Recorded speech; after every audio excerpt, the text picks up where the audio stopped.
আজকে আমি কী করছি, আমি ডেঙ্গুর কাজ করি, তাই এই যে সার্ভে করতে গিয়ে এই বাড়িতে দেখলাম টবের মধ্যে জল রয়েছে, তাই জল উল্টাচ্ছি।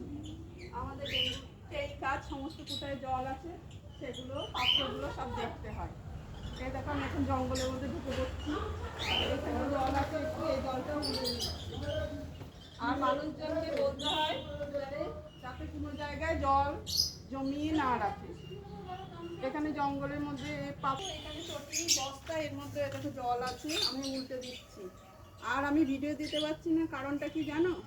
আমাদের বাড়িতে সবাই প্রায় অসুস্থ, সব শক্তিনগর থেকে ঘুরিয়ে ঘুরিয়ে নিয়ে আসছে। এখন একটা পেটে ব্যথা এসেছে, এই পেটে ব্যথাতে আমাদের বাড়িতে 3 জনই আমরা ভর্তি ছিলাম। আবার আমার ননদের সোডিয়াম পটাশিয়াম সব কমে যায়, তাই লক্ষ্মী পুজোর সময় হসপিটালে ভর্তি করে রেখেছিলাম। এই করে ভিডিও দেওয়া হচ্ছে না, সেই জন্য আমি খুব দুঃখিত। এর মধ্যেও আজকে ভাবছি পনিরের পায়েসটা করব, তখন তোমাদের রেসিপিটা দেখাবো, যদিও আগে একবার দেখিয়েছি। আজ এই বলে শেষ করলাম, ধন্যবাদ।